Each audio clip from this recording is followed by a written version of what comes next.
So, I think today I want to talk about what it's like being an artist versus graphic designer and how I keep the two separated. I've learned to keep the two separate. So, basically, designer versus artist. I always loved art when I was little. Like, I was surrounded by art by my father, and I always found myself like just being attracted to always nearing to things that like made my mind stimulated. Like, for instance, I am a very visual learner. In school, I always noticed that I couldn't learn the multiplication tables by looking at numbers. I needed to have like blocks, I needed to have pictures, I need to be hands-on, interested in people who made their own stuff, like photography. I always loved color, and like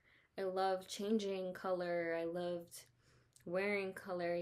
I think these are early signs of. I personally think I really was called to be creative when I was in high school. I remember that when I was growing up, people will always ask you, like, what do you want to be? What do you want to be when you're older?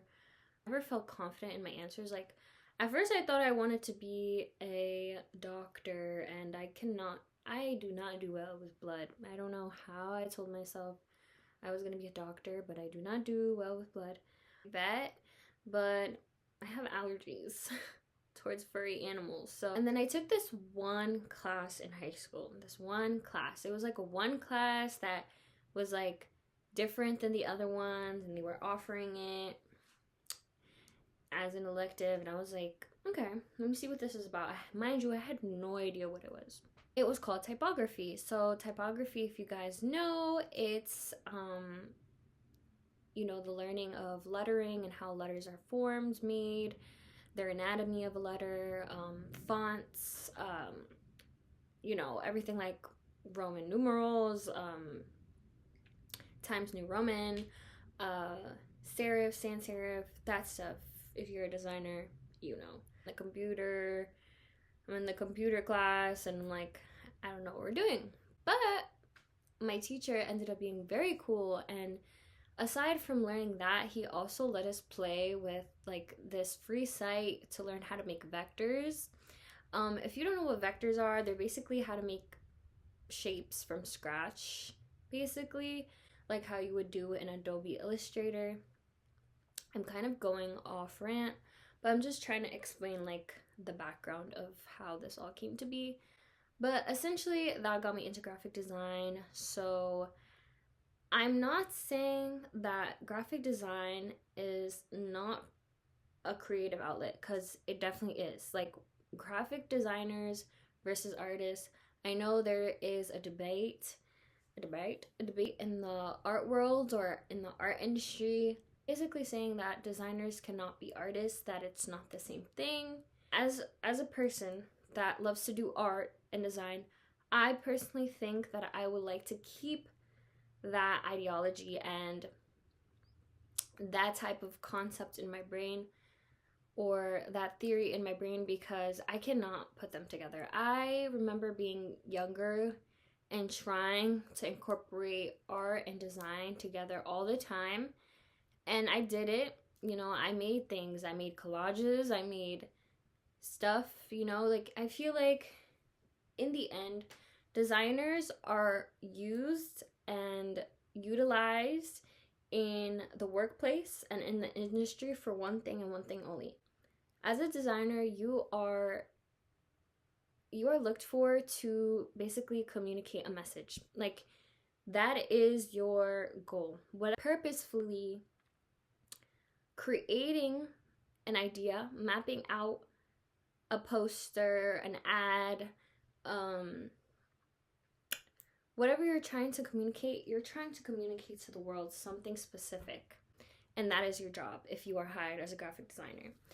If not, then you're just making art, you're just making stuff. Like, if you want to make a jumble of typography letters in a poster, then so be it. But then it loses its essence of really communicating something with someone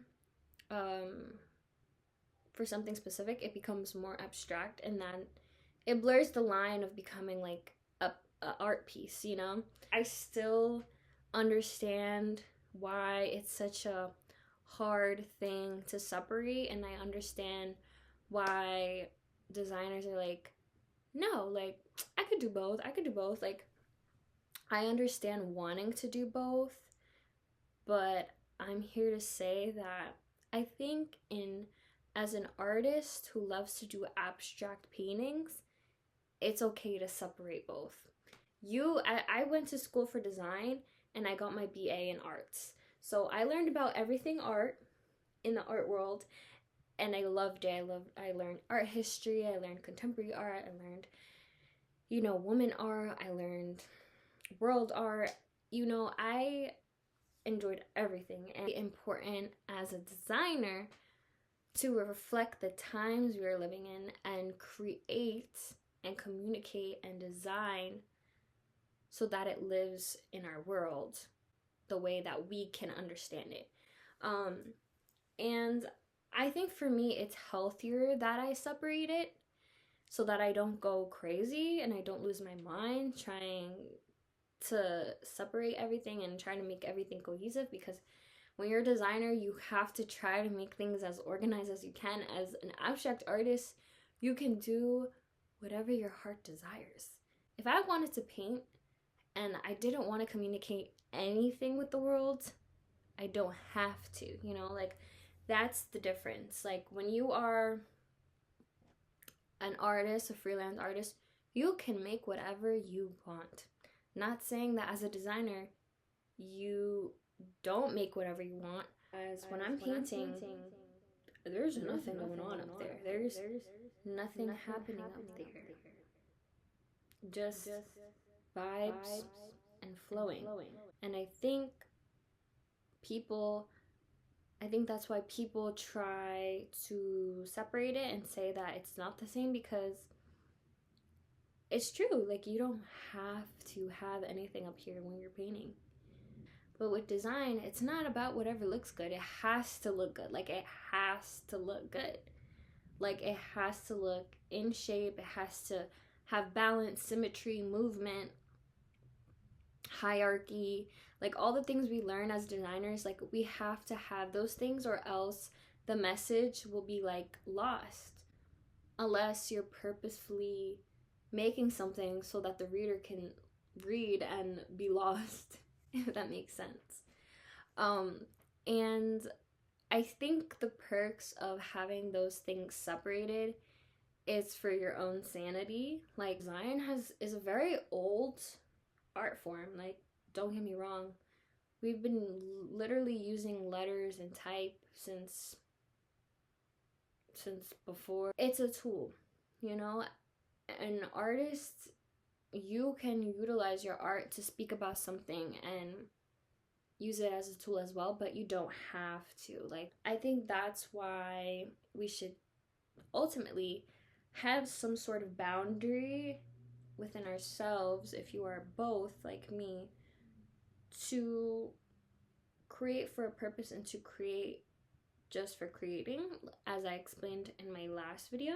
There's just so much more, I feel like, rules or things that you are supposed to do as a designer that you are not necessarily obligated to do as an artist. So yeah, that's briefly what I wanted to talk about today. If you are thinking about designing or starting design as an artist, I feel like maybe the transition may be a little bit harder. If you are a designer trying to be an artist, I think the transition will be a very freeing experience. So there's like two sides to the coin, if that makes sense. But that's all I wanted to say for today. I think next week I will talk about an artist that I really like. Maybe I'll make it a segment to talk about women artists. Yeah. Bye guys. Thanks for watching.